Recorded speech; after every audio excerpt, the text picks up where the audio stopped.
Assalamualaikum.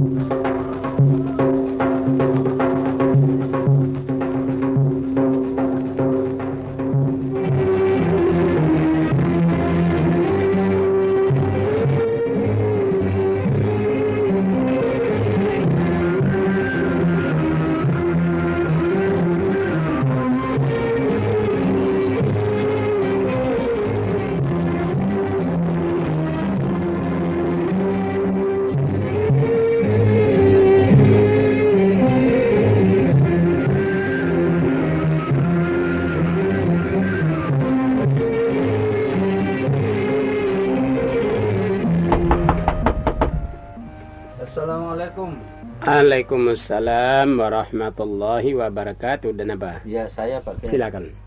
Tapi sudah capek rasanya. Nah, capek. Iya. Kenapa capek? Bagaimana tidak pakai? Bukan banyak makan. Oh, termasuk itu.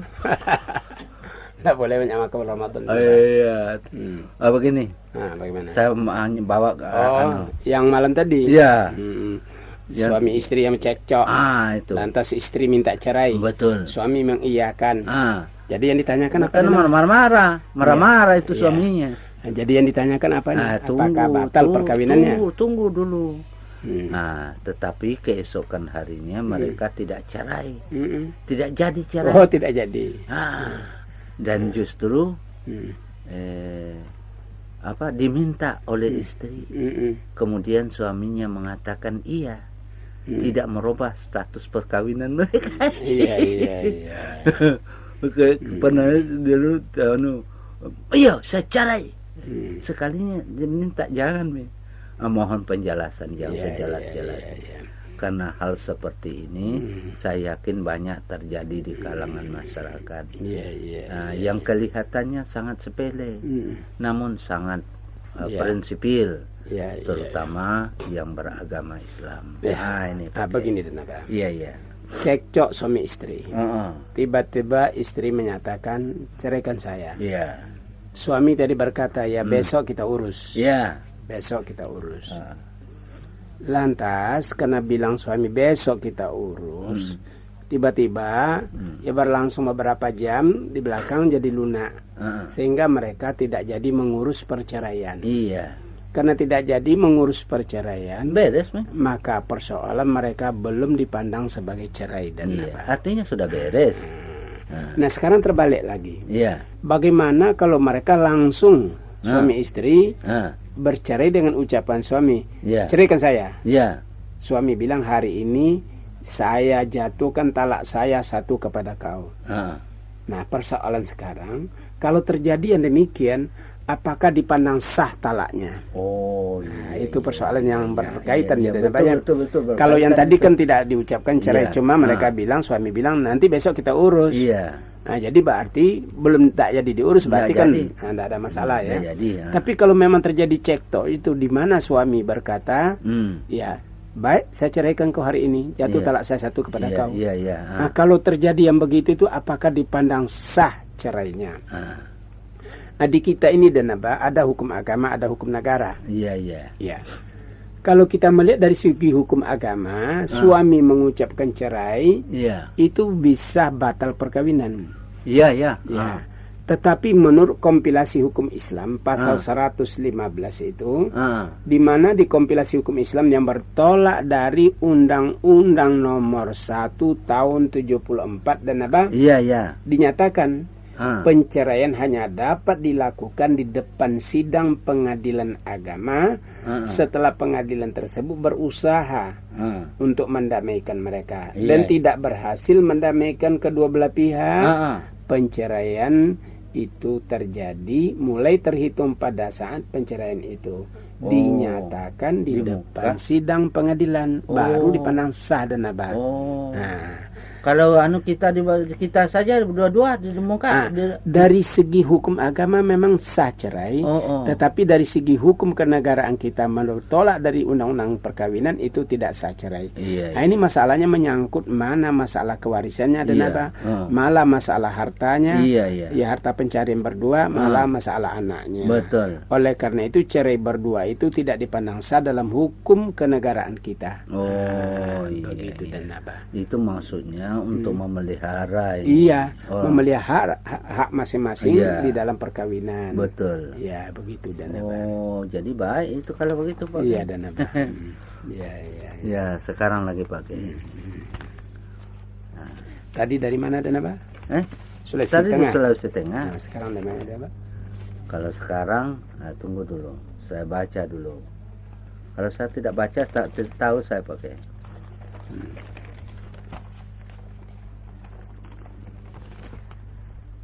Sekarang dari Labongu. Labongu. Di mana itu Labongu dan apa? Labongu dari Buton. Dari Buton. Iya, dari Sulawesi Tenggara. Iya. Ada fotonya sekarang, ada fotonya Labongunya. Labongu. Iya. Dikasih sama dan apa itu supaya diketahui. Inilah yang bernama Labongu gitu. Tapi ada nip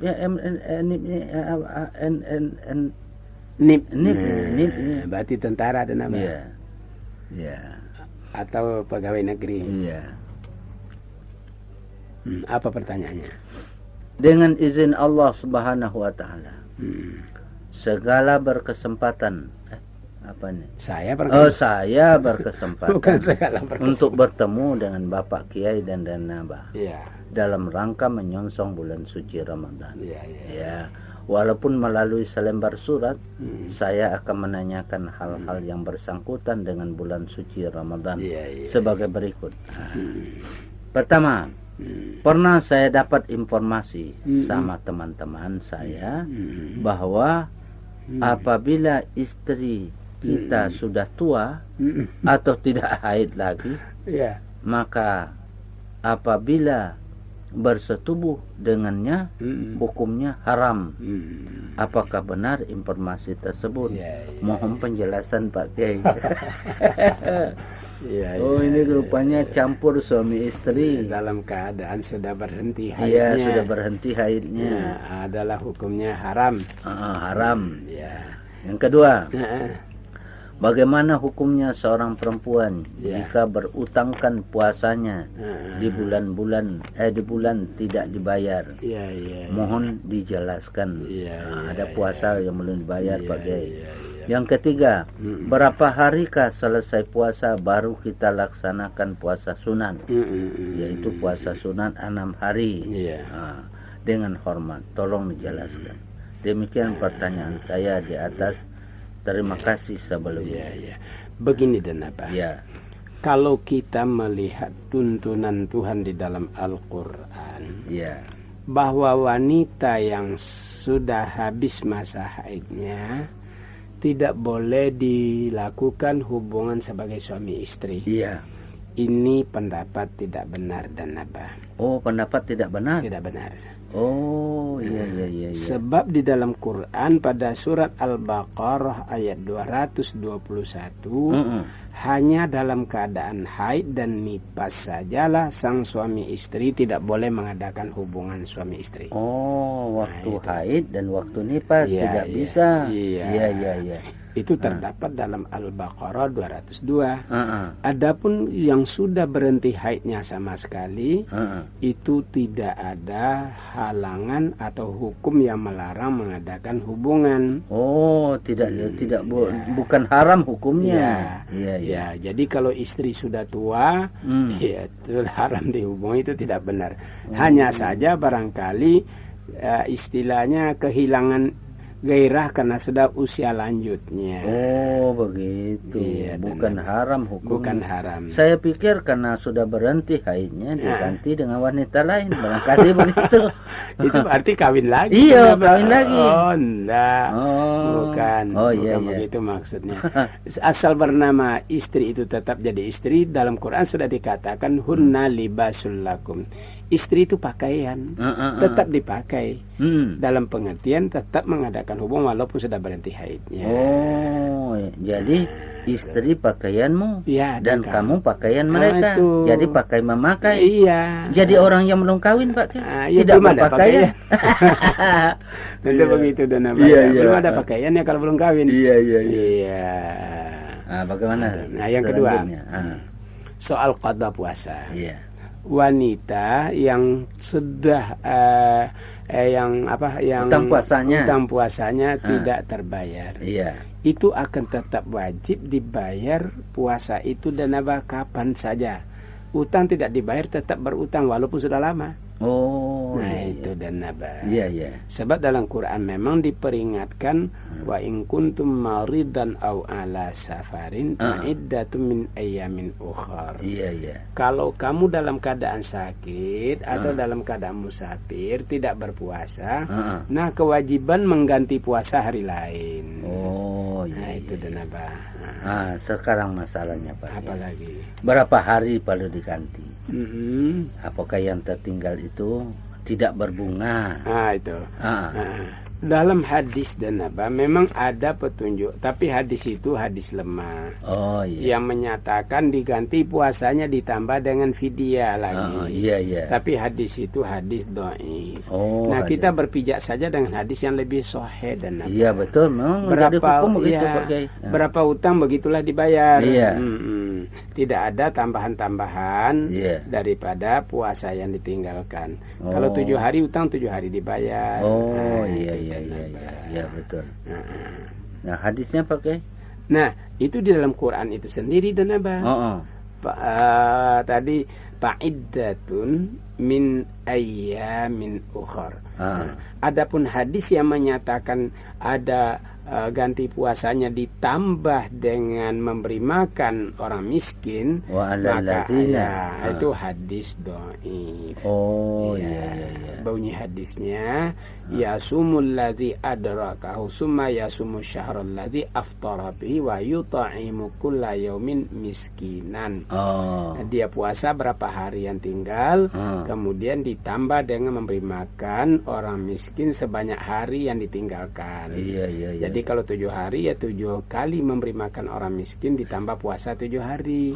Hadis itu hadis lemah, tidak usah diamalkan. Oh iya.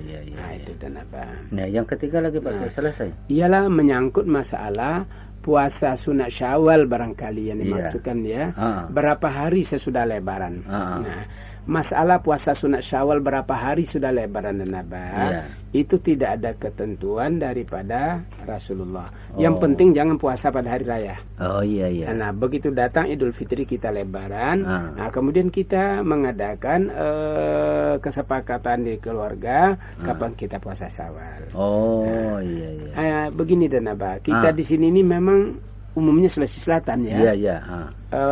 Puasa Syawalnya ini terlalu jauh disorong ke belakang karena lebarnya terlalu banyak. Oh iya. Terlalu lama. Nah ini saya sudah pernah mengusulkan dalam rapat majelis ulama bagaimana kalau kita bikin suatu pengumuman di seluruh lapangan di ujung pandang, kita Lebaran 3 hari. Dan kita semuanya mengumumkan akan terjadinya puasa sunat Syawal. Tapi karena tradisi kita di sini ini lama, sulit diterima. Karena sebenarnya itu ada faedahnya. Faedah yang pertama, kurang orang ziarah karena dianggap orang sudah mulai puasa sunat Syawal. Jadi kurang banyak habis kue. Iya. Tidak banyak menghabiskan waktu. Betul. Dan yang ketiganya dididik masyarakat ini puasa sunat Syawal. Nah, ini lebarnya sampai 15 hari dan abaya. Sudah habis kue, terpaksa beli kue kaling lagi. Puasa Syawal belum dapat dilaksanakan karena masih banyak orang ziarah ke rumah kita. Betul. Nah, tapi kalau diumumkan tidak mau orang ziarah lagi. Ada untungnya mendidik masyarakat berpuasa Syawal. Yang kedua, penghematan waktu. Yang ketiga, tidak terjadi pemborosan kue. Iya, betul. Tapi rupanya masih berat diterima dan apa. Iya. Itu. Oh iya. Kalau saya itu pakai. Kalau di rumah, kalau sudah selesai orang Lebaran, kalau banyak kue baik itu. Iya, betul. Disimpan saja. Iya. Tetapi berapa ongkos yang nambah keluar? Oh iya. Berapa hari kita melayani? Betul. Nah itu dan apa? Nah ini lagi pakai. Ya selesai. Ini dari siapa ini? Di mana dari Pulau Kerasian. Di mana itu Pulau Kerasian Pak? Tidak tahu dan apa. Mana tadi? Ini. Kalsel dan apa? Oh, Kalsel Kalimantan Selatan. Iya. Oh. Apa Kalsel begini. Ini rupanya Pak Kiai, melalui surat saya ini perlu saya sampaikan kepada Bapak bahwa pertanyaan yang saya ajukan ini sebetulnya pada bulan Ramadan yang lalu sudah saya ajukan. Namun saya tidak dapat mendengar jawabannya. Mungkin surat pertanyaan yang saya ajukan tidak sampai ke alamat Bapak. Karena belum juga karena 1 bulan penuh tidak pernah absen mengikuti dialog Bapak. Oleh sebab itu untuk kedua kalinya saya mencoba lagi mengajukan kepada Bapak dengan pertanyaan yang sama. Jadi kalau sekiranya bisa pertanyaan saya pada bulan Ramadan yang lalu, malum saya ada di pelosok pedesaan menemui banyak rintangan. Nah ini baiknya Pak Kiai, karena radio tidak ada rintangannya. Nah ini saya pertanyaan Pak Kiai. Nah saya pernah mendengar dari para orang tua khususnya di kalangan masyarakat Mandar pada anak yang lahir dari hasil perzinahan kelak nanti setelah dewasa tidak dapat dijadikan imam dalam suatu salat berjamaah. Bagaimana tentang hal tersebut? Nah ini Pak Kiai. Begini dan agama sudah memberikan petunjuk-petunjuk pensyaratan orang yang jadi imam. Bila pensyaratan itu sudah disebut dan tidak tersebut apa yang dapat di dalam masyarakat, itu tidak dijadikan syarat. Mungkin masyarakat membuat jadi syarat, tapi agama tidak. Yang kita lakukan agama ya menurut agama lah dan apa? Apa syarat-syarat orang jadi imam? Syarat pertama. Pertama orang yang fasih bacaannya. Kalau dia baca Quran, fasih, benar ya. Benar. Yang kedua, banyak pengetahuannya tentang ilmu hadis, sunnah, Al-Quran dan hadis, banyak pengetahuannya. Dan yang ketiga, mereka itu adalah sudah cukup lanjut usianya. Nah, ini sudah boleh mereka itu jadi imam. Jadi tidak boleh jadi imam orang-orang yang lahir daripada perzinahan.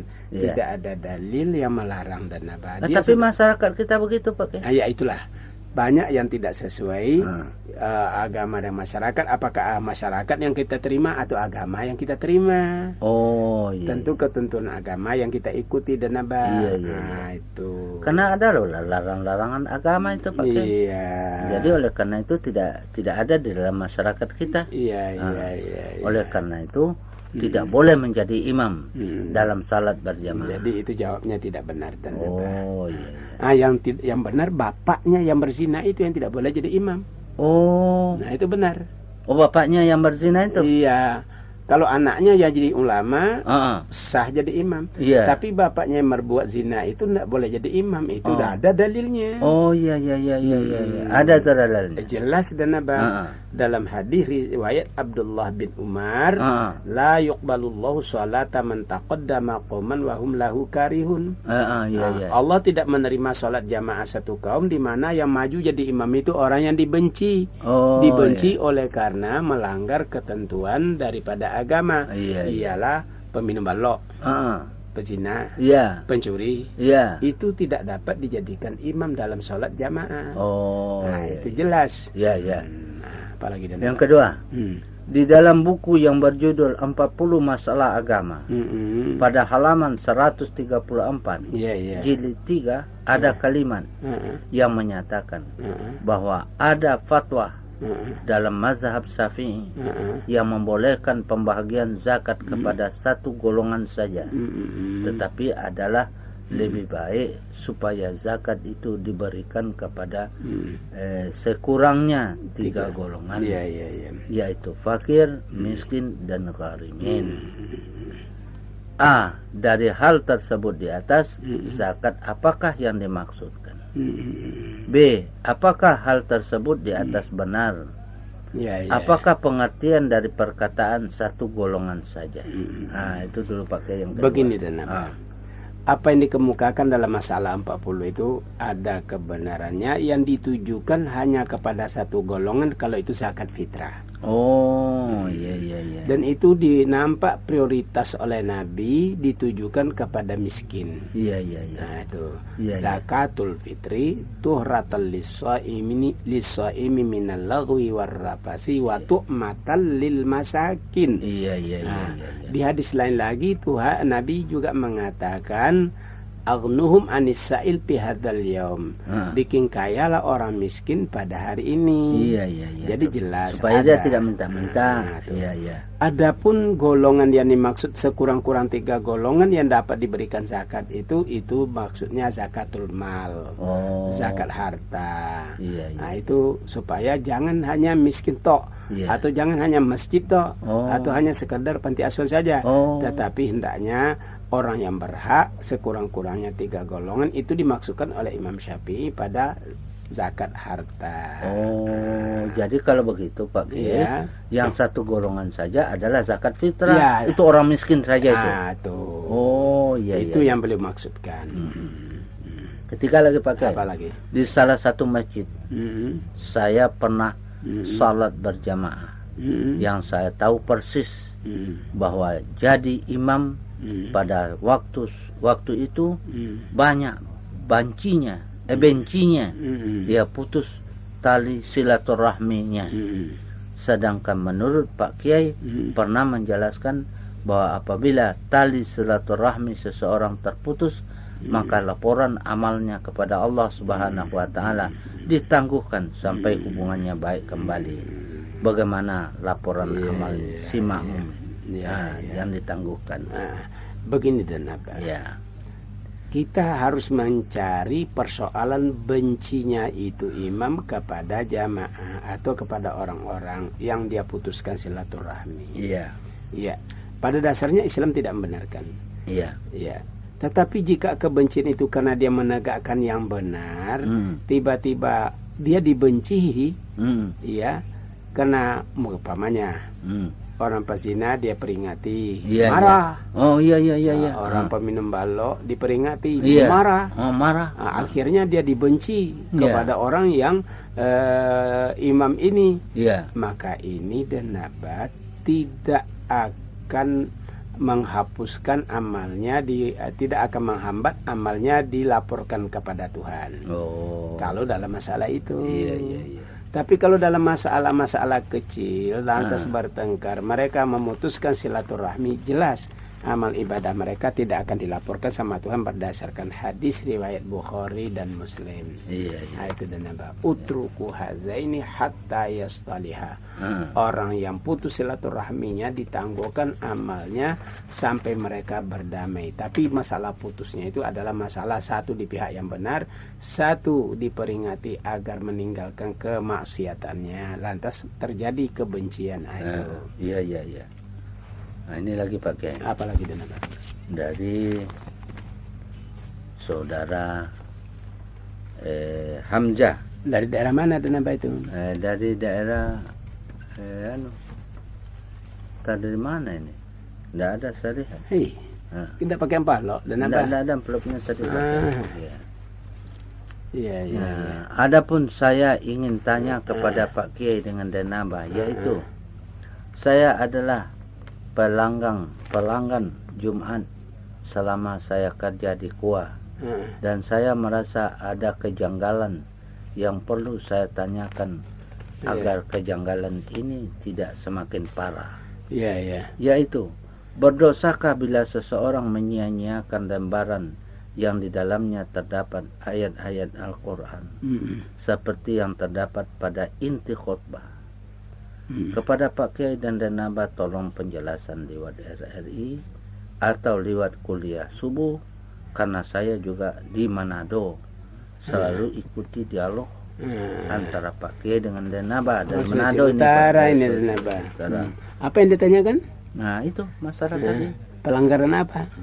Karena melanggan, ada langganannya di suara itu. Lantas kalau ada yang robe apa semua, lantas kemudian ada pas di dalam masalah khutbah cecer-cecer. Nah, bagaimana? Nah, Ya, saya kurang paham pertanyaannya dan apa. Pelanggang, apa itu pelanggang? Langganan itu. Ya. Lantas ada di dalamnya khotbah. Ada yang tercecer, nanti terobek. Bagaimana hukumnya yang begitu? Apa mau diapakan itu? Itu kan perlu dipelihara ayatnya itu Pak Kiai. Jadi lembaran khotbah yang terbuang, iya, yang berserak-serak. Itu. Kalau itu terdapat sebagai dari Al-Quran. Kalau begitu dan apa itu harus dijaga saja.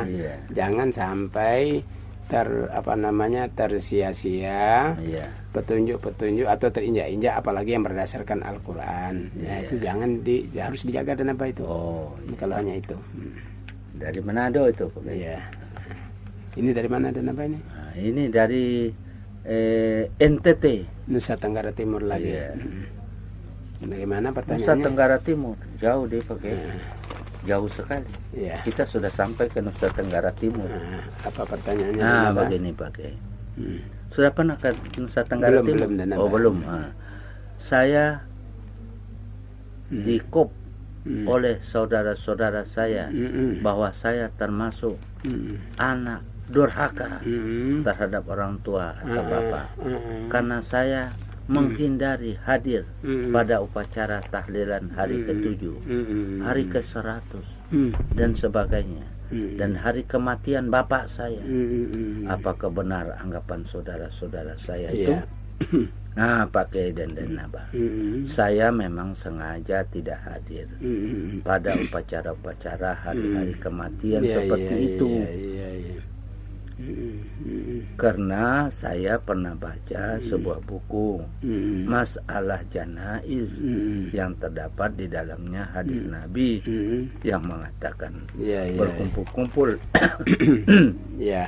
untuk makan-makan di tempat atau di rumah orang kematian itu adalah sama hukumnya dengan meratap. Sedangkan meratap itu haram, berarti haram pula perbuatan itu. Mohon penjelasan Pak Kiai. Yang kedua, saya melihat orang-orang di sini yang berwudu mengucapkan mengusap ubun-ubun dan berwudu menyapu kepala. Mana yang benar dari kedua perbuatan ini?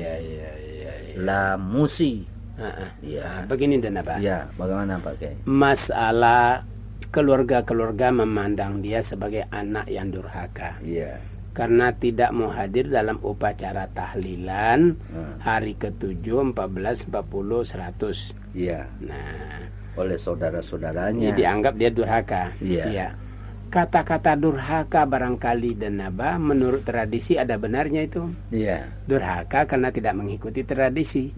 Tapi belum tentu dia durhaka ditinjau dari sudut keagamaan. Kalau durhaka kepada Allah tidak mungkin.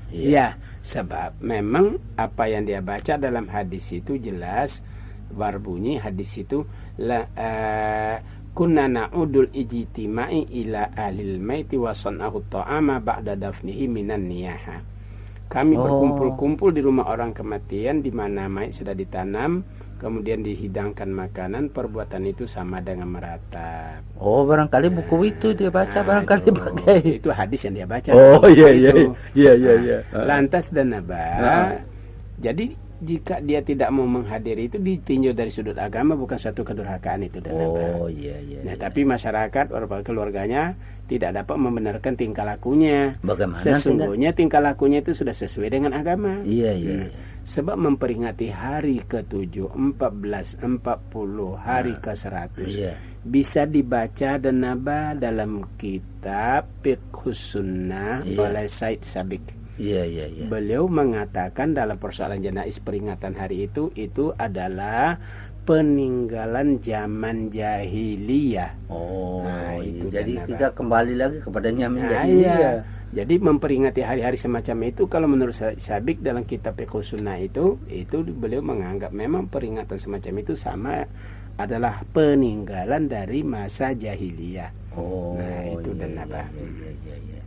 Jadi tidak mau dia menjadi jahiliyah. Begitu kira-kira. Tapi dia dianggap durhaka. Nah itu. Oleh karena itu tidak durhaka. Iya. Yang kedua lagi Pak. Apalagi dan apa? Ini melihat orang-orang berwudu itu kayak ada yang mengusap, ada yang menyapu tangan dua-dua begitu. Ada pemberwudu menyapu kepala dan apa 3 kali itu hadis.